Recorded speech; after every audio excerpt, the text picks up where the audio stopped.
The first one is secret passwords or codes. She has access to everything, and I have access to everything. And it's just easier. And it doesn't mean that we're snooping through everything. No. Right? Like, it doesn't mean that I have his phone and I'm like, I have his password so that I can go through his phone. Because, again, as someone who has had an ex-partner who was unfaithful, and I figured it out by going through his phone pretty much, I told myself, like I promised myself that when I went into a new relationship that I would never give in to that urge to be like, I need to search through his phone, because that was a me problem, right? And I needed to like work through those feelings.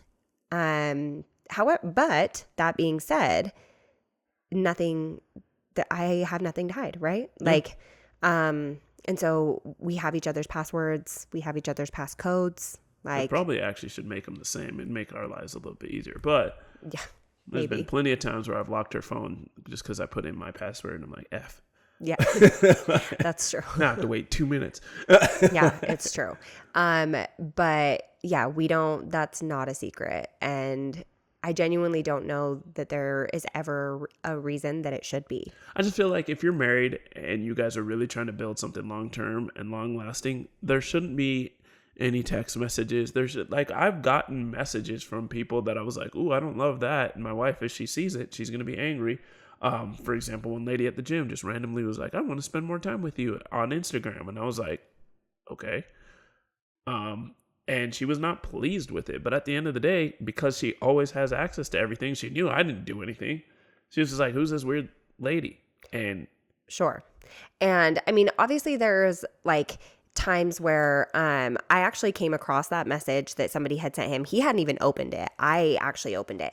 But it's because I was looking for something. Again, we do social media for a living. So I was looking for something in his phone when I came across that message. Like, it was something that I needed for a piece of content. Yeah.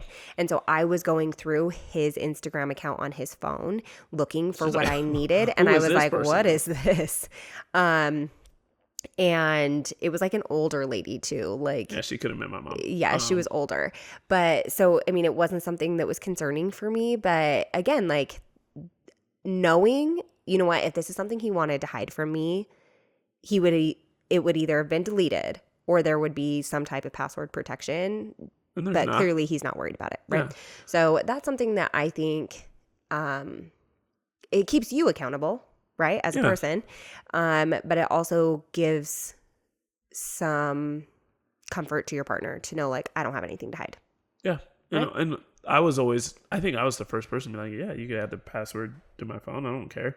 And I knew that she had gone through that kind of infidelity stress and anxiety that comes with it. She's definitely gotten a lot better now after 10 years than she was when we first started going out. But like, it just made sense to me. It's like, if I ain't got nothing to hide, why hide it? Like, there's literally, in fact, it probably could save my life.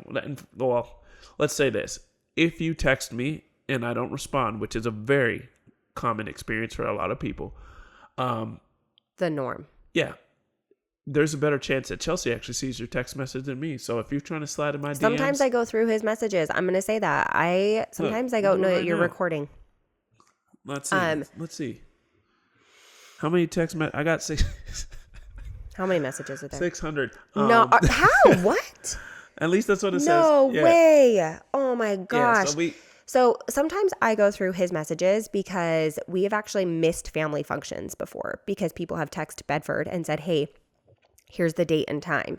And Bedford doesn't read it. And so we just miss stuff.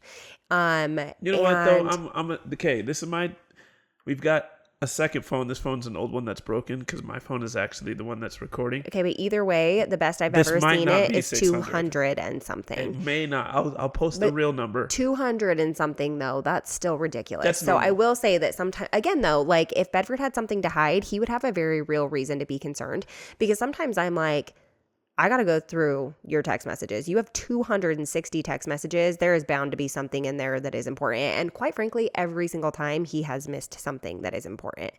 Yeah, if you're trying to text me and slide into my text messages, it won't work. let me call you right now. I'm just, like, I am not going to be answering you. I'm sorry about that. No, he doesn't respond to anybody, not even me. I don't, no.